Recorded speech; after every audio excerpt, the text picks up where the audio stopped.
I think a lot of this has to do with feedback and conversations we've had with some of our clients, especially new statewide clients that we're working with, and where they see the challenges for workforce development, the technical challenges, and then also what does the future of work actually look like, and how can these workforce systems modernize to adapt to those changes. So this is really kind of you guys are getting a preview of the campaign that we're going to be launching, and hopefully we can partner with you guys on this campaign as well.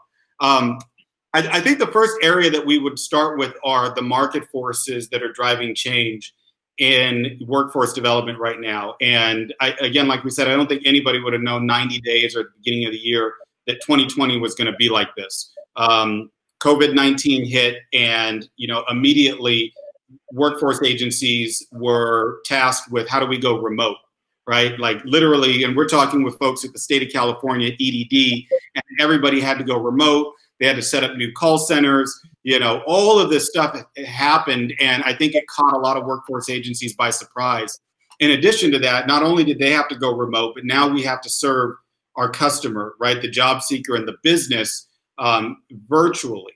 And we saw this was a big challenge, and we've been able to help customers deal with that. But we don't know, like what we're seeing right now with COVID-19 is it's starting to actually ramp back up in some states. So no one really knows how long we're going to be dealing with this, what the new norm's going to be like, what social distancing is going to be like. And I think the underlying thing is that technology is going to be here and is going to be part of the solution, both to staff working remote as well as how do you serve the customer remote. Number two is unemployment. I was taking a look at some numbers today, and what we are seeing right now is not only that unemployment, I think it was like 40 million people had filed for unemployment nationwide, but what we're seeing is that certain demographics that were already vulnerable are bearing the brunt of the unemployment rates, right? So workers who could work remote like ourselves, right? We're lucky and fortunate that we can continue to conduct business remote. We're doing fine. But folks in retail, restaurant, other types of jobs where they have to come in and have to serve people in the public, or, those jobs have been devastated. And the thing that really concerns me about this is, number one, minority and youth populations are being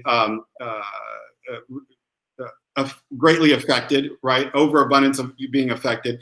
I think the other thing is that we are going to start to see technology continuing to displace these workers, right? So restaurants are going to start doing more delivery. We're already seeing that. Jobs that can be replaced with automation are going to happen. So unemployment is a big market force. I don't see us snapping back to low single-digit unemployment. I don't see that that's necessarily going to happen, especially in these affected areas. And then this third component, right, this third stool of socioeconomic and the wealth gap is a big issue. And I'm talking to a lot of folks, especially CEOs, investors, people in that wouldn't normally focus on this type of area, are very concerned about the socioeconomic impacts. Because here's an example. In 1992, when we had the LA riots, most of the damage in the LA riots was in South LA, East LA, Long Beach, urban communities, right? Well, now when we saw the civil unrest in Los Angeles and other communities, you won't believe it, they were rioting in Beverly Hills, looting in Beverly Hills, rioting in Santa Monica. So I think what people are seeing from a socioeconomic standpoint is that the inequality is now crossing over and everybody's going to be affected. And business leaders are taking note and saying, we've got to do something about this because I can't hide behind my gate anymore. This problem is coming. So those are market forces that are dramatically addressing or dramatically impacting workforce development and figuring out how do they get ahead of that.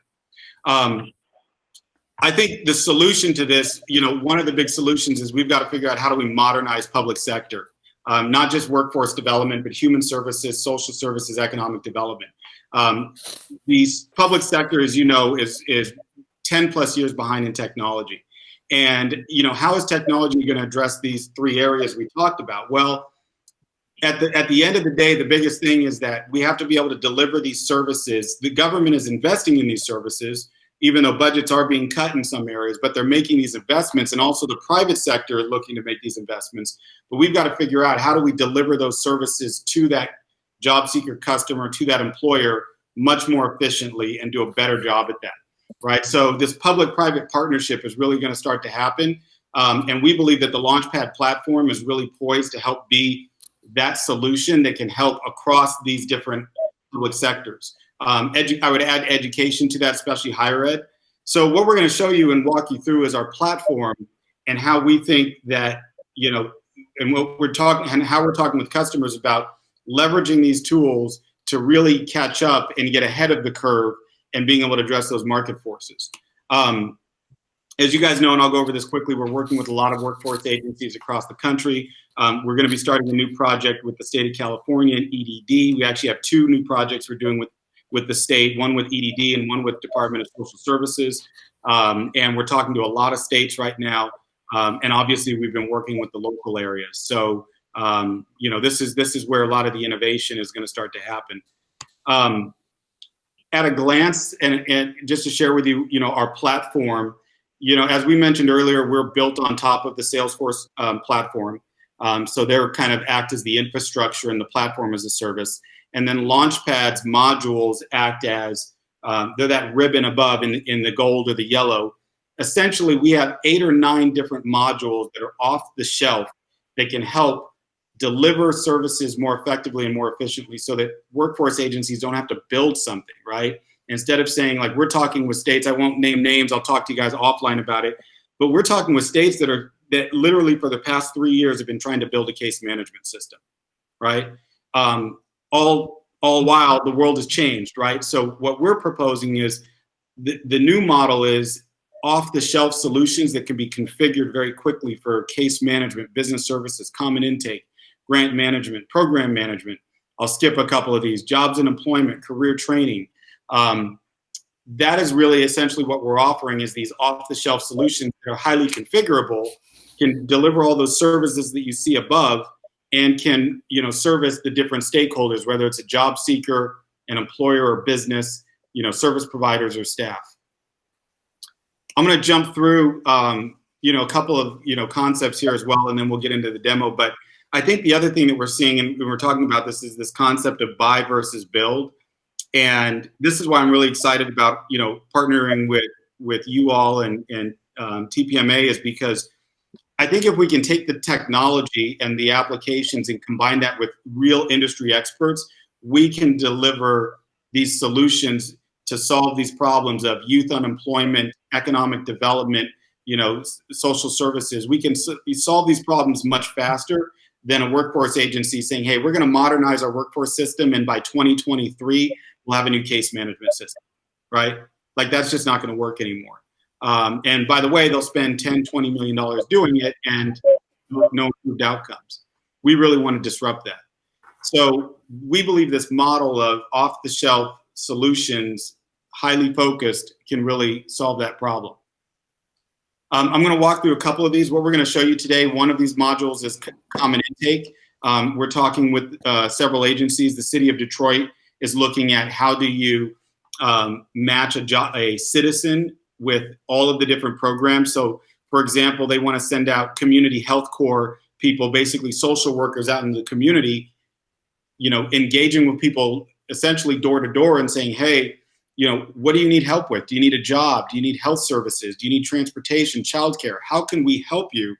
And to be able to intake that person with one form and match them with all those programs. This is going to be essential, especially as we see higher unemployment, people have multiple barriers, figuring out a way that someone doesn't have to go to 5, 6, 7 different agencies to get those services. So common intake is one of our modules. That client-centered case management, so we'll show you that today as well. How do you take that person and say, okay, you've enrolled them in WIOA, they're also receiving food assistance, maybe they can also benefit from, VOC rehab services. We need to look at that client really from a human-centered design approach, that 360-degree view versus program specific. And unfortunately, the predominant systems in workforce development right now are only focused on certain programs, which means you have this, you don't have this full view of that client, that job seeker, or that business. So client-centered case management. Business engagement is going to be huge. We've been working with LA County You know, it's not just helping the job seeker, but also, and I know, you know, Nithya, you brought this to our attention, the need for business services. And we've been doing this since 2012. You know, the County of LA rolled out a new application with us where they were able to distribute grant funding to businesses that were affected by COVID-19. So they distributed over $500,000 in grants, $10,000 grants to all these businesses, leveraging the Launchpad platform, right? So now you've got that data on the business. We can match that up with, you know, what job seekers are being dislocated. That's, you know, that's the whole vision of how we need to serve the community. So business engagement will be huge as we come out of this recession. Program eligibility, I think, is a big area, partly because what we've seen in workforce development is that you have a lot of silos across programs. You don't have data being shared across programs. And part of the reason is, again, these case management systems are program specific. So what we've done is we've said the system should be able to accommodate any program that you have, whether it's at the state, regional, local level. So for example, you know, the state of Indiana may have some statewide programs, but one of the local areas may have their own grant funded programs. Well, the local area should be able to use the same system to deliver the local programs as well as the statewide programs. So that we have that capability in our system.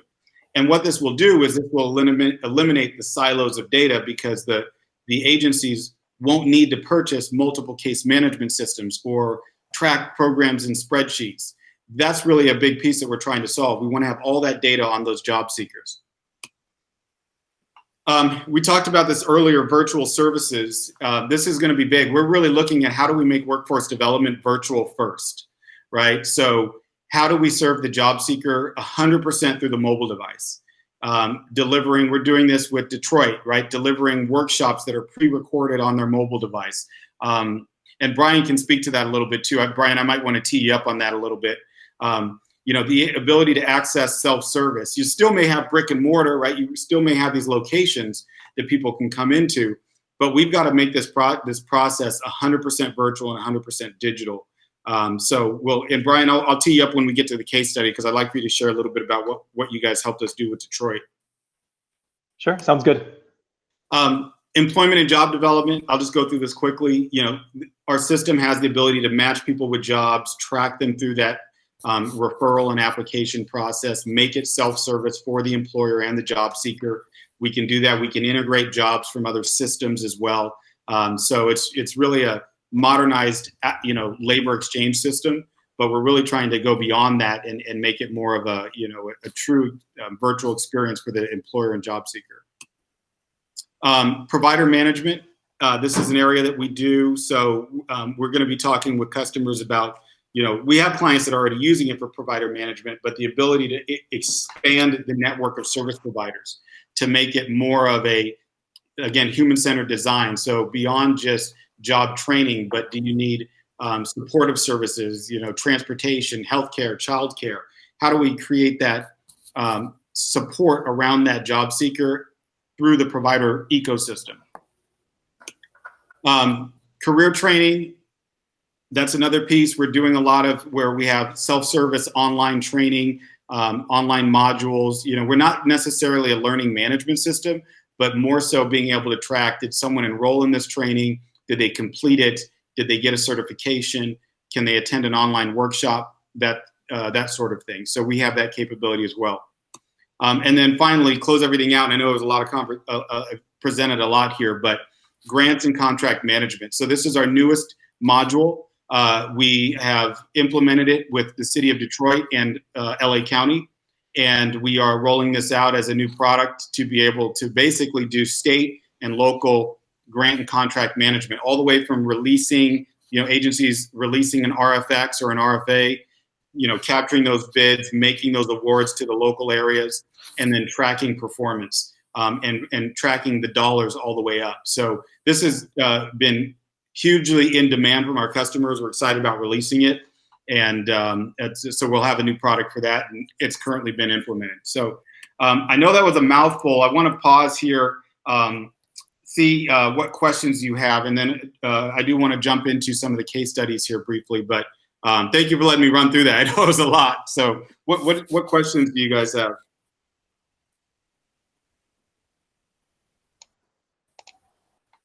Going back to the training component, you mentioned you're not an LMS, but you're able to track the training.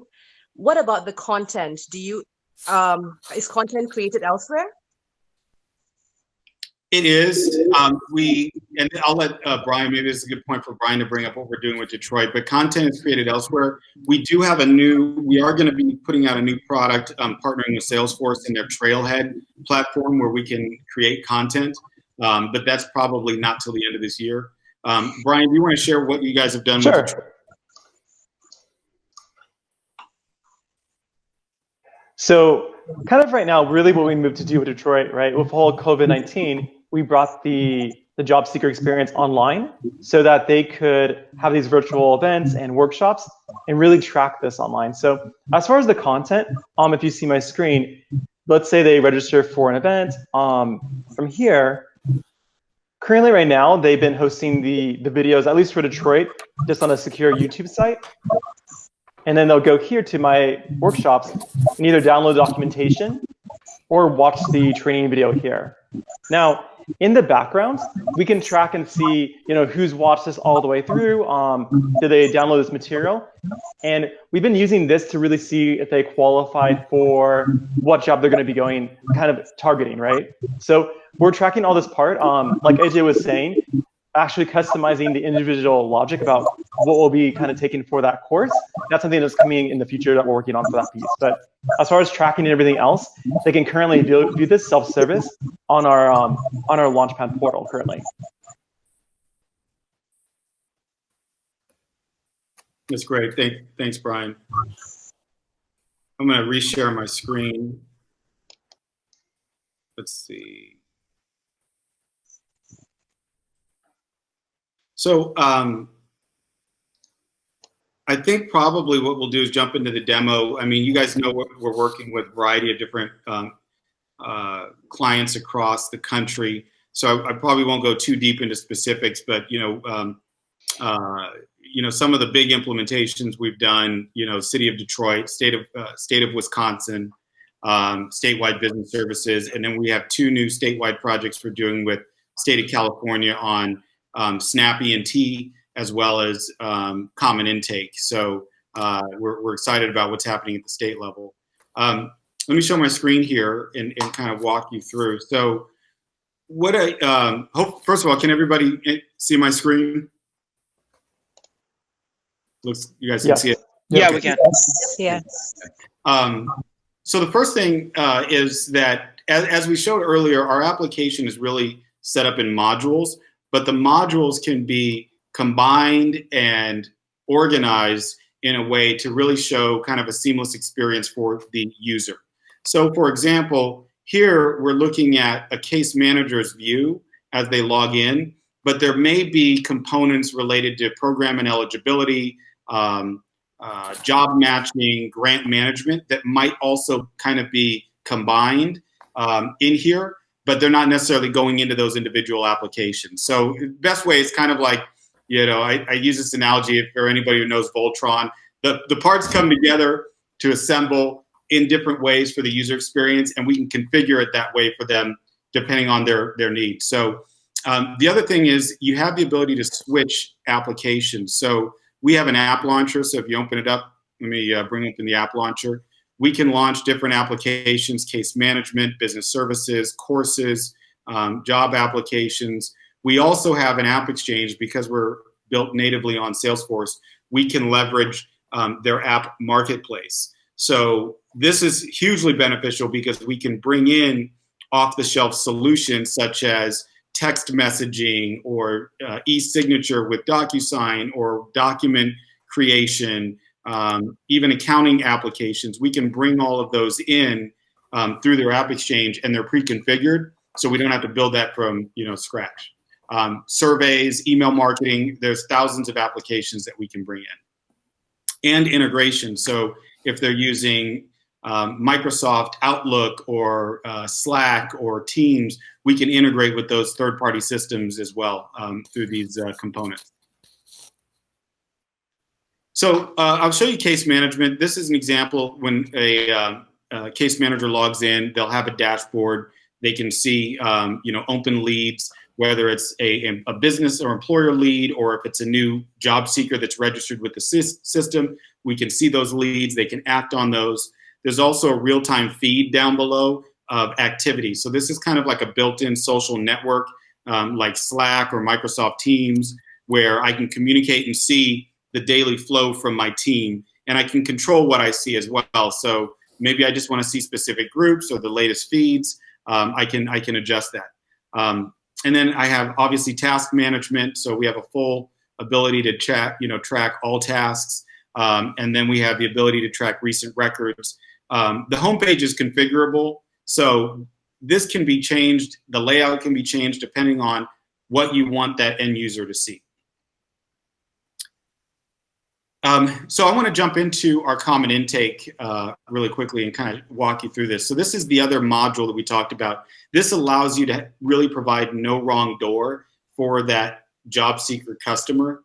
It can be either a self-service form, meaning the customer fills it out, or the case manager or provider fills it out.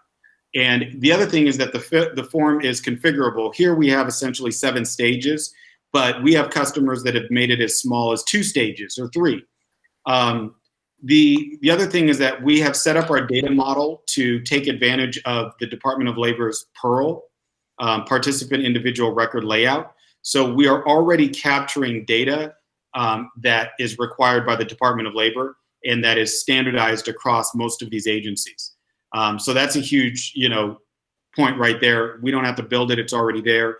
Can get customers up and running really quickly. But essentially, you fill out the form. I'm only going to fill out the basic information here.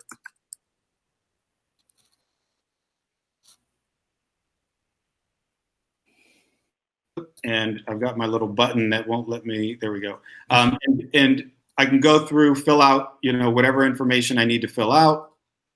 I'm going to do some of these in order to trigger some matches. So that will be just going to go through and fill out some of these. But essentially, you go through these different stages here. We want to do employment information and education. So I'm just going to trigger a few of these.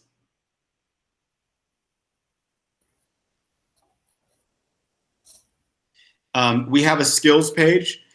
This is a slimmed down version of it, but we have the ability to track any skill libraries. You can do ONET codes, SOC codes. You can have custom libraries. Some clients prefer to do that. So it's really up to them what library or what listing of skills that they want to capture. Then we have a barrier section where it would ask. Now, if I'm a case manager filling this out, it's not going to, it's going to be kind of in just, formal language.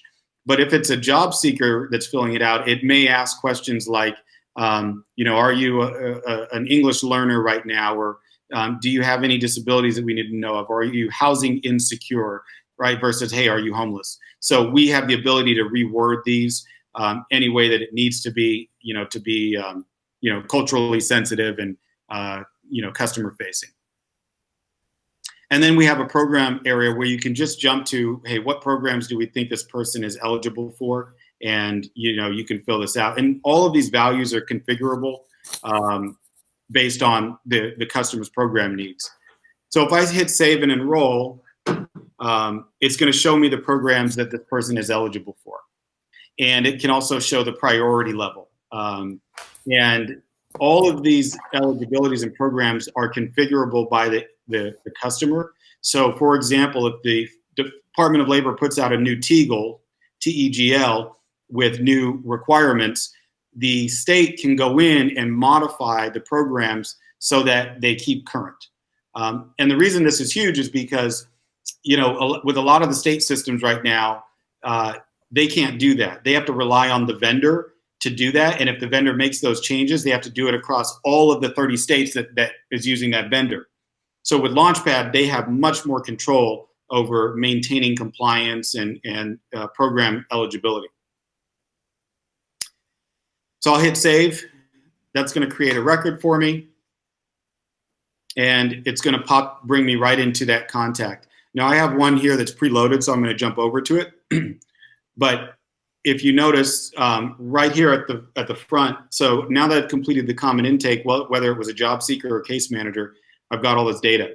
And I can see at a glance all of their interactions, from eligibility, enrollments, skills, matches, applications, everything's at 360-degree view. I want to pause here. I know it's a lot. I want to give you guys plenty of time for feedback and questions. Before I jump into kind of case management and capabilities, what questions, do you have any questions on common intake? Going once? No, I don't. I think it's good, has good functionality, and interested to keep seeing what else the system provides. Yeah, and don't feel you have to. I just want to give you guys opportunity to ask questions, so don't feel pressed if you have to. So the job seeker or the participant profile, a couple things about this. One, you have that 360-degree view of all of their interactions across all the programs, case notes, services, enrollments, eligibilities, documents, everything. And we try to make it easy to access, so we have these quick links. So if I want to see what referrals have been sent out, I just hover over that and I can see, Kristen or Diane Demo was referred to the Department of Human Services for food assistance. If I want to see, does she have any job applications out there that we're working with her? I can see she's got, facility coordinator and front desk applications that she's interviewing for right now. What services has she been receiving? And the services will actually be on the program specific enrollment. But if I want to see what programs is she enrolled in, I see she's enrolled in, Title II, and these are, just other customer demo examples. But I can see where she's at a glance across all those programs. So if I were to jump into this enrollment for Title II, I can also see the services that she's receiving within that program. Okay, and we can track everything from service activity codes, roll that up so you can actually track like the ITAs, the disbursement amounts. So there's a lot of automation that happens in order to make sure that the agency, state or local, is maintaining their reporting. But a lot of that happens in the back end. They don't have to think about it. It just does it. Let's see here. I'm going to go back to Diane Demo. Here we have at a glance all the details. So if I want to jump in and see, what are her barriers for education, I can quickly do that. And then on the right-hand side, as a case manager, I can quickly log case notes, calls, events, emails. We don't have it in this demo, but we have the ability to send out, I do here, we can send out text messages directly to that participant, and we can see a real-time feed back and forth from text messaging. So that's huge. All of our customers are doing that now. They really want to move to text messaging, so that's a big capability that we've recently added. But this is a huge one. I think one of the things that a lot of our clients have said are, how can we look at all of the case notes across all of their interactions in one place? And this is how you can do that. You can see a real-time feed of all past interactions from that case record. So one other thing I want to call out, and then I'll pause just for feedback, from you all, is job matching. One of the things we really wanted to do when we started building out our job seeker capabilities was, I think this was a big gap, is that case managers didn't always know what jobs the person matched with. So your business services teams are going out there, they're developing jobs, but there wasn't this connection between the jobs and the job seeker. And we wanted to break down that wall. So this automatically does it. Essentially, anytime a new job is entered into the system, it can match with that job seeker and notify either the case manager or the job developer or the BSR, whomever, that there's a new job for that person. And if they have the job seeker portal, the job seeker will get notified as well, just as if they were in Indeed or ZipRecruiter or Monster, they'll get that notification. So we've tried to bring it all together, not just case management, but also job development. And AJ, just to talk to that piece a little bit, from our perspective from implementation, this is a key feature for clients.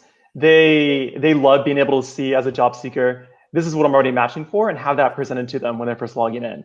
Employers, they want to see who's qualified for the applications they're sending out. So this is a kind of a key component, really bringing them both together. Absolutely.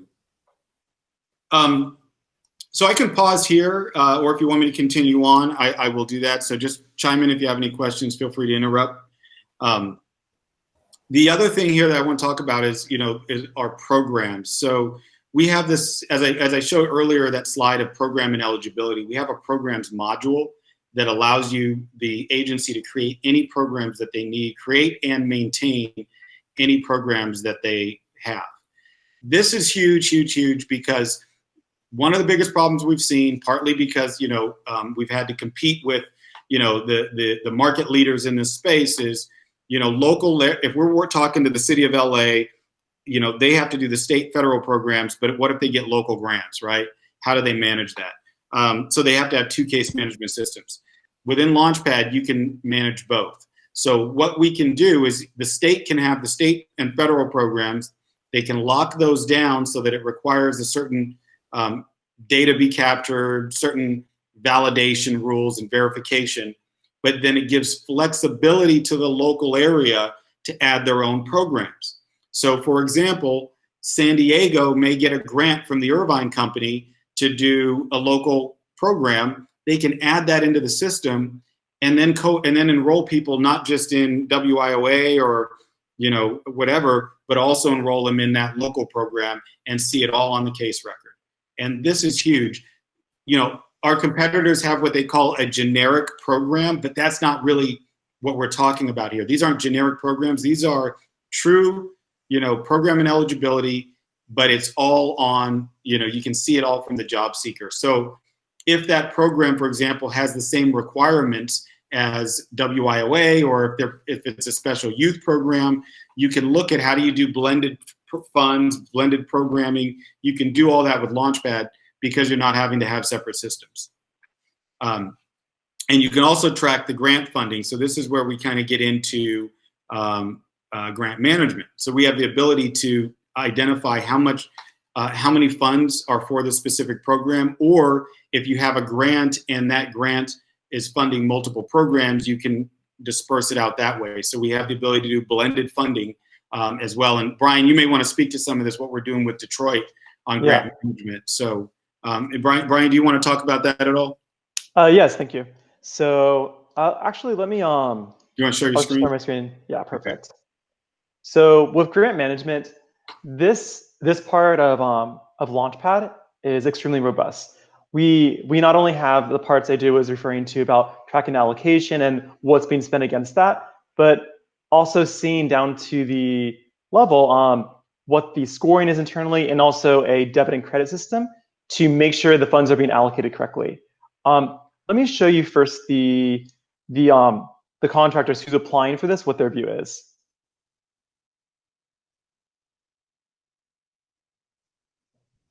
So right here, they have their own self-service portal. So I'm sure you know from a lot of your current clients that the RFP process, this takes a lot of time internally. So really what we've done is streamline this entire process so that everything they need as far as applications, submitting invoices, budgets, all of this is here at a glance. So everything they can go through, they can apply for it, they can see all these items here. One of the pieces I want to show you is especially the invoicing aspect.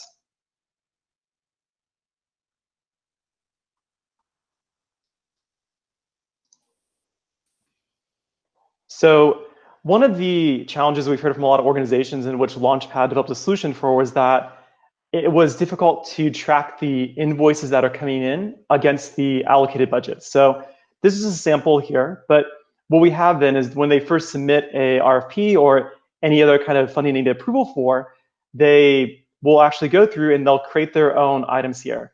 There's a flow that'll actually walk them through screen by screen to fill out for each one of these sections what they're going to be allocating these funds for. Then to make sure we control the debits and credits, each one of these is basically associated one for one. So any invoice that comes in, so if I go to create invoice, it'll be associated with each one of these categories to make sure there's no errors in any budget basically. So it's a very powerful way to make sure that it's streamlined exactly what it should be. So let's say we're invoicing, it'll go down here and select what is already on the line previously. And if I have an item that exists under salaries and wages, for example, from the previous screen, it'll direct me to apply it to that. So that way there's nothing at all lost. It's extremely efficient. There's a very good control in the back end. So that way, essentially every penny is accounted for. And I know just from your experience, I'm sure working with government clients, there is a lot of concern about where does the money go, right? So this right here, very, very efficiently keeps track of that and makes sure that everything's being handled correctly. Just to kind of give you a little overview, so all of the items, so procurements, they can apply right here. They can see what they have previously spent. They can view their contracts. All of that aspect is handled. Just to go a little bit internally as well, one of the critical items too that they want to make sure of, a lot of our clients, they want to make sure that the reviews of the RFPs can be done efficiently. So you log back into here. So what we've done, because from a lot of our clients, Detroit and a few others as well with this piece, they wanted a way to be able to review the RFPs and be able to control those surveys and really make sure that was something that a non-technical person can take care of. So what we designed is, from the procurement page right here, is a way to edit the evaluation criteria, qualification questions, and really set a custom score that then this would go out to all of the reviewers. So really having a declarative, non-technical way of controlling this and really setting the questions, the criteria that everyone internally will be using to evaluate this RFP for, and having that be non-technical, so that they could essentially run this themselves, which then eventually would go to the evaluation process and would allow them to select what they're evaluating. So everything here, from the qualifications and what their criteria, is pushed out to the internal team, and then they can review each section that they choose to. So it's very, very dynamic, very controlled and non-code, so that way really the internal team can support themselves and use this feature. Any questions? I know I kind of went over a couple items, but just wanted to kind of show you kind of a little preview of what grant management has to offer and really what it's all about. I guess it's just a question for the procurement piece. So the group in Detroit, they had that as an add-on to the existing system, or was this something that you sold them separately?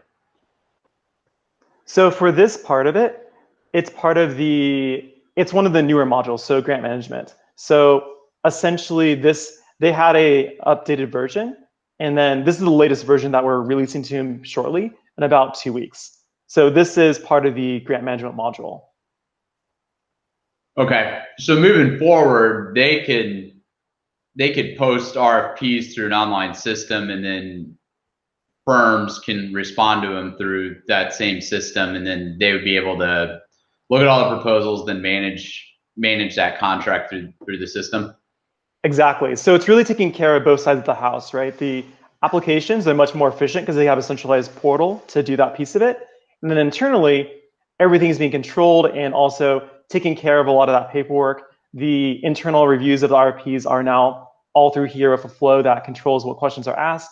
The accountability aspect with the invoicing and also the budgeting, that's all tightly controlled through the community submission, and now internally to make sure that all the numbers add up. But really, it's a complete solution from both sides of the house. Yeah, that's smart. Thanks. Of course. Jonathan, Any other questions? Yeah. Well, I was going to make a comment, Jonathan. We've showed this to, we've talked with several agencies, the state of California still, and we've shared this with them. They're still doing grants, the workforce board, not the agency. They're still using Excel spreadsheets to track millions of dollars in grants. And and I think the cost of this product is so affordable, and the workflow. The other thing is that not only can they make the grants, but they can do the monitoring with it, right? So if it's actually tied into case management, you can actually you can automate the monitoring process. Yeah, and I'm just thinking of it from, well, our perspective as a vendor. We still have clients that want us to FedEx 5 hard copies and submit all these things. And, with the situation we've just gone through, I see a big push to go online and having these types of systems in place. And if you have a way that, from the announcement of it to the submittal of proposals, then to the actual contract implementation, it's all through one platform. I think there's a lot of value to that. And a lot of firms will be looking, or a lot of organizations will be looking for that, particularly if it blends in with a larger solution. So I think that's smart. Absolutely. Brian, this is great. This is new what you're seeing here. So we haven't even formally released this, but that's why we wanted to, have a couple more weeks to show you this demo. Brian, was there anything else, or should I go back and I'll walk through business services? Yeah, I think that sounds like a good plan. Okay, let me make sure how we're doing on time. I think we were scheduled till 1:30. Are we everybody okay on time? Okay. Yep. All right. Great.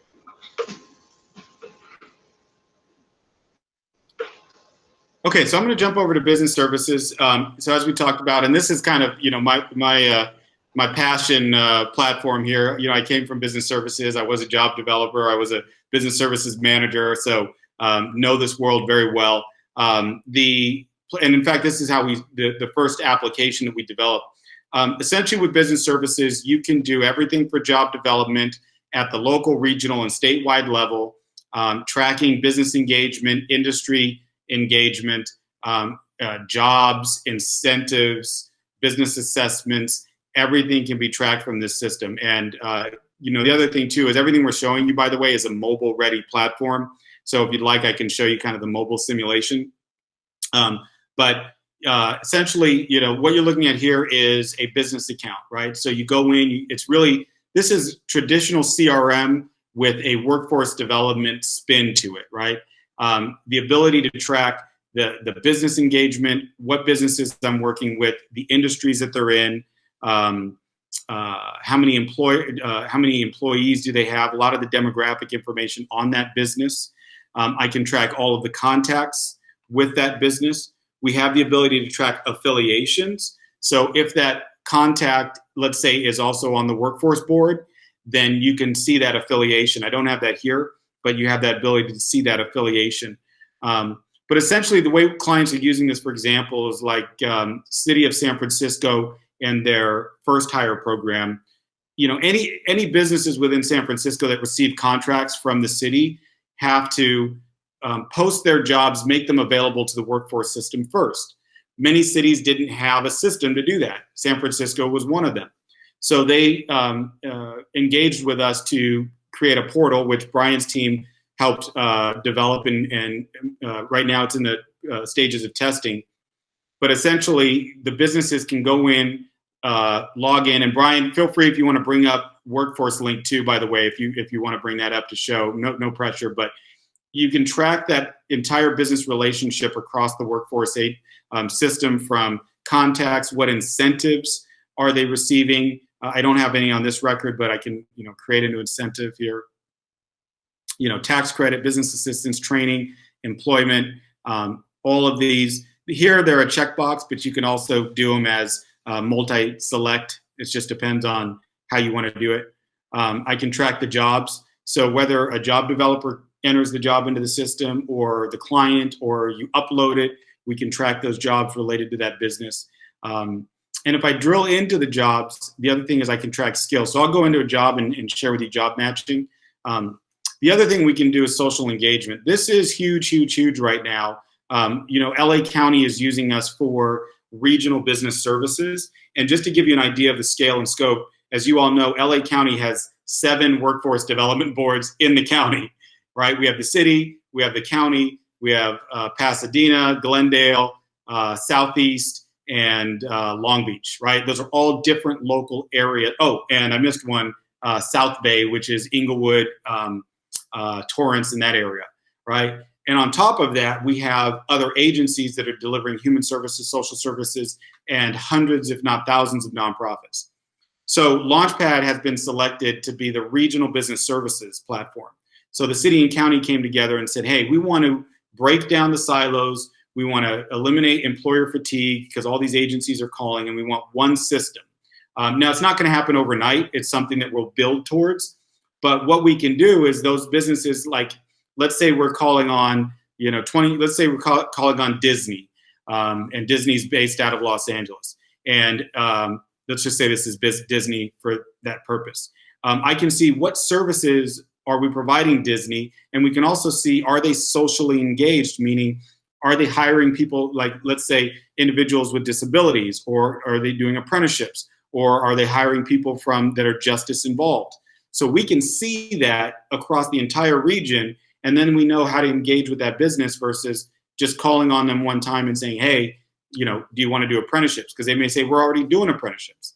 So this is a huge problem that we've been able to solve in multiple regions, is this regional business services approach.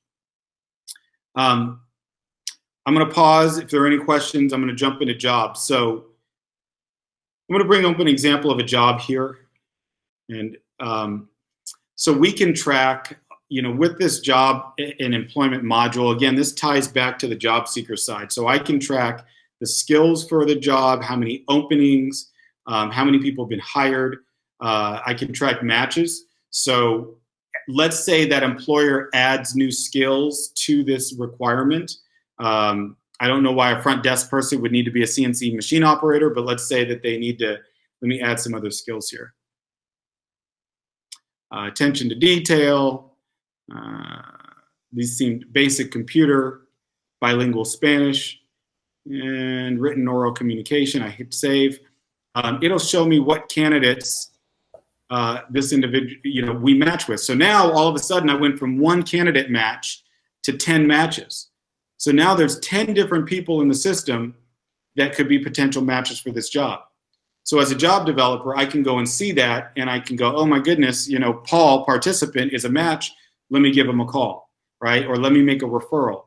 And I can actually make the referral from here. Now we call the referrals applications, but you can relabel this however you want to. But I could instantly take Paul, refer him over, and then send an email to that employer notifying them, take a look at Paul's application. And then if Paul gets hired, we can track hires. Another thing we're going to be rolling out here later in the year, we mentioned that we have text messaging capability. We're partnering with one of the leading SMS platforms on Salesforce. So we're going to be able to use text messaging automation to automate not only the referral process, but also the follow-up. A big challenge that workforce agencies complain about is that they don't know if their client, their job seeker, got hired or took the job, right? They may go to a recruitment event, the employer likes them, they hire them, and they never hear from either the employer or job seeker. And they may follow up with phone or email.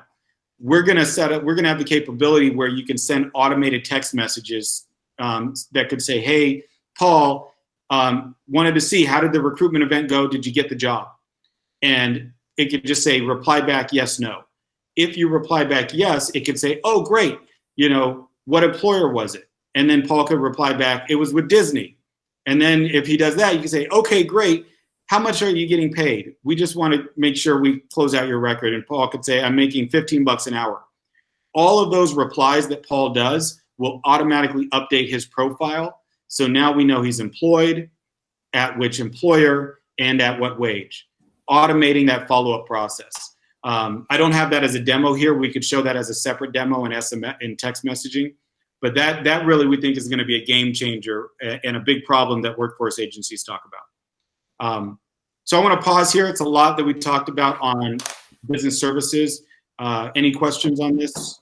What questions do you have? I have a quick question.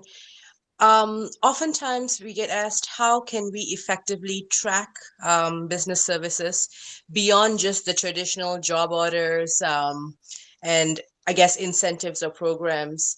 Have you come across scenarios? I'm going to give a specific example. How do we track sector partnerships? Mm-hmm. So when we're saying, sector partnerships, are we talking about working with, regional partners to focus on specific industries and do that collaboration across those partnerships? That's one way that local areas have interpreted that. So how do we effectively track as local areas participating in sector partnership efforts, for example? Yes. Yeah. Nithya, great question. I'll take a stab at that, and then Brian or Amir or Jonathan. We have what's called the partner portal, partner community partner portal, and we've created these for different clients. And I don't know if I have one here to show. I may, but what it is it's an online portal for collaboration. Chatter is probably a good example of that. So I can go in and use Chatter and create different groups. And those groups can, basically we can invite all of the partners in the partnership to the partner portal, and they can collaborate and share documents, share upcoming events. All of that can be centralized using the partner portal and Chatter. So for example, we've done this in LA County where they have groups around specific industries or specific initiatives. So we could say one would be, healthcare partnership, and then we can give a description to it. I can make access to it public or private. And then let me save that. And then I don't need to upload an image. And then I can add users to that. So different partners in the partnership, I can add them to this group, and then they'll get a notification, and then now they can collaborate digitally on those partnerships. I don't know, Nithya, if that is a good example or not. What are your thoughts on that? That's just one example that we've done. I think, and then from the business side, before you were talking about being able to assign them affiliations, if the business is part of a sector partnership, could you assign that in that way? Like what? Yeah. Okay. Yes. So you could have, and Brian may want to speak to that, but I guess what you're saying is you could have your business partners that are obviously the employers, the HR, the CEOs, part of that partnership. Mm-hmm. And then you've got the workforce agencies, and we need to track, the collaboration, the projects that come from that. Is that kind of what we're thinking? Being able to measure sector partnerships as, because how like the feds have business performance measures, Mm-hmm. and to be able to kind of like make some efforts that may not quite fall under the traditional benchmarks, if you will, and make it quite fit in terms of activities. So for example, with COVID, a lot of activities involve providing businesses or small businesses with technical assistance to help them to remain open. It may not traditionally be like a job order or connecting them with grants or incumbent worker training or anything of that nature, but it's still a service that's provided. And so a local area is trying to figure out how does that fit into performance and meeting performance measures set by the state. Yeah, just to speak to that a little bit, as far as services go, yes, those can be customized to fit those certain criteria. It's really the way it works in the back end. There's a many-to-many relationship, meaning that you can really reference that that partner or agency you want to track and see what services they're providing, and then list that and associate it with the individual they're helping out. So yes, that can be tracked. And Nithya, I would ask a question on this, because I think this is great what you're bringing up. I'm fairly certain that our platform could manage that. What that would look like, I'm not so certain, because I think you and your team are closer to it. But what would be interesting is if this would be an area where we can collaborate, is what would a sector partnership platform look like? And how could we reconfigure the modules we have, the capability to give that experience that they might be looking for? So I'm just kind of thinking off the terms, because we may, and I want to show you what like a partner community would look like. Give me a second here. I'm going to turn off my video feed. It may be slowing stuff down.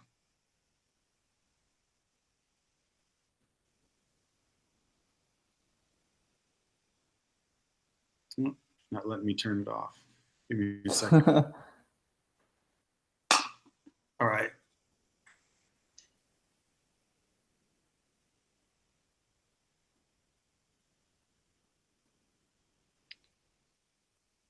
Here's my setup. There we go. So I'm going to go into communities real quick.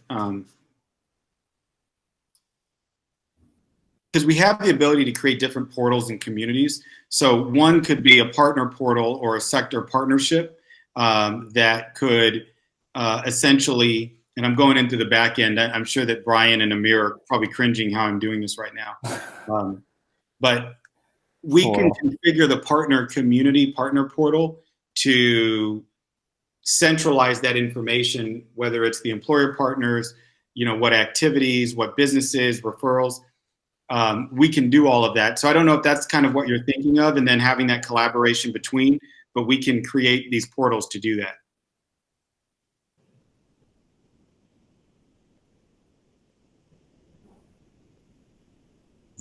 That's very helpful.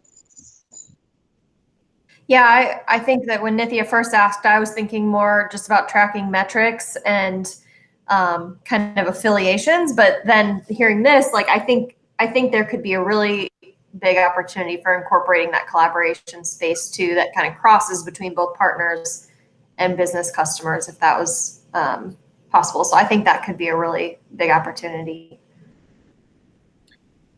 Yeah, so we've had some clients, like we've worked with Los Angeles Economic Development Corporation. They do a lot of sector strategies. They've used us for some work-based learning types of programs and engaging with sectors. But yeah, so I'd say more we'd want to do more discovery to understand what that would look like.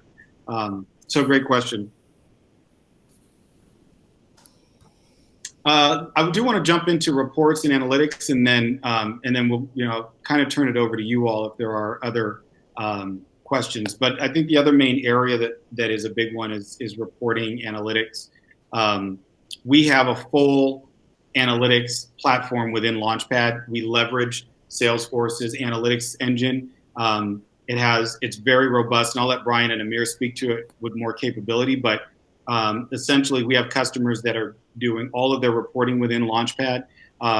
You can report across any information that's in the system, and you don't need to go and have programming skills to create and edit reports. So, for example, I've got an executive dashboard here. If I want to go in and edit it, I literally can go in and modify, change data right on the fly. It's drag and drop. If you like systems like Tableau or Power BI, this is essentially the same. With the exception that pulling in third-party data, we have a separate module, which is truly a standalone analytics where you can pull in third-party data. But for data within the system here, you can, and I'll let Brian speak just a little bit more, you can look at all of the data, all the reports. Business users, managers can run their own reports. If I want to create a new report, I can do it. Literally I go in, I can change what data I want to see, how I want to see it. Takes a little bit of training, but it doesn't require any programming skills to be able to do that. And then I can add those components right to the dashboard. Oops. And one thing I want to add, AJ, as well, is you can actually limit visibility to some of this information as well. So maybe if you only want certain people in a specific role to see some information, you can kind of limit it by that aspect. So like AJ was mentioning, it's very user-friendly, but also in terms of security and let's say the role hierarchy within any organization, it's very flexible.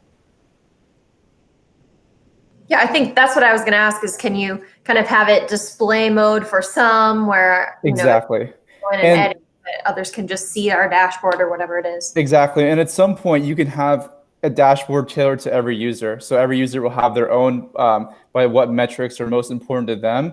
And they can be exported, emailed to you if you want to see them daily on your email without having to log in. It's just the flexibility just keeps getting better and better every time. I could see some of this being a huge benefit to board members, whether that's as users or just as a report that could be emailed to them monthly or whatever. Coming up with how to display a dashboard for board members is a conversation with every board we work with. So absolutely. And I think that the way that this is visualized lends itself to an annual report or something that provides that snapshot that they're all looking for. And I guess I'm echoing what Kristen said, but nobody really does this well.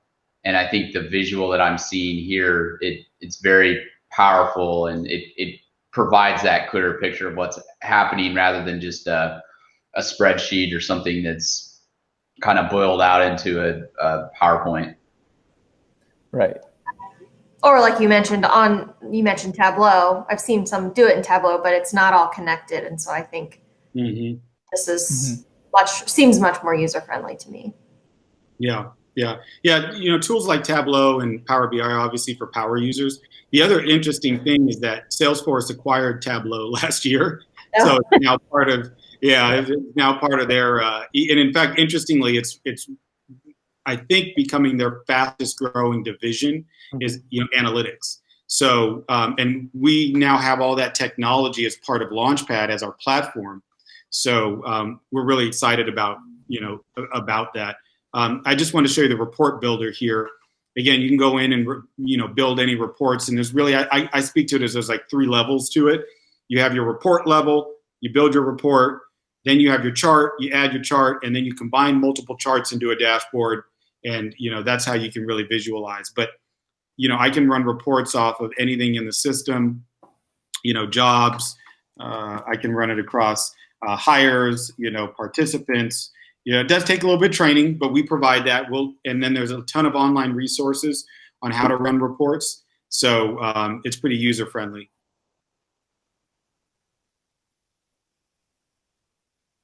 And I'll go in, I'll open up a report here to kind of show you.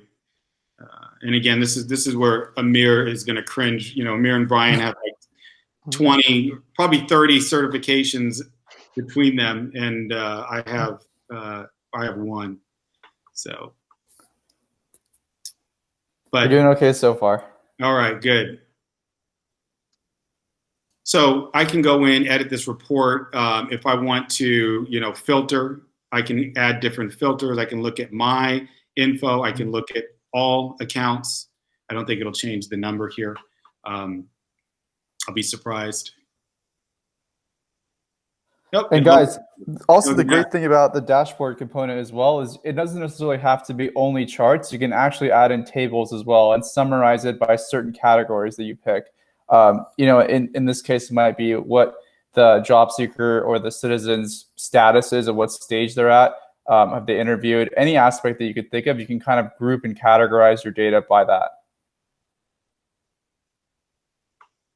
And if you notice, my bandwidth's a little slow here, but I just dragged over the birthday field, right? So if I wanted to now show me all the birthdays or just whatever relevant data that person wants to see, I can drag it over to the report. It updates for me, and I can save it. I can run it. I can create a new report, so I can clone the existing report and modify it. Just a ton of flexibility. Mm-hmm. You can also export it as a Excel sheet as well. So if you ever wanted to upload it somewhere outside of this platform, the Launchpad platform. That's great. So I think again, this was a high level, so I'll pause here. And we can go back into some other areas, but I do want to, just reiterate the vision of where we're trying to go. Let me go back and share my screen. Where we're trying to go and where we're trying to help workforces.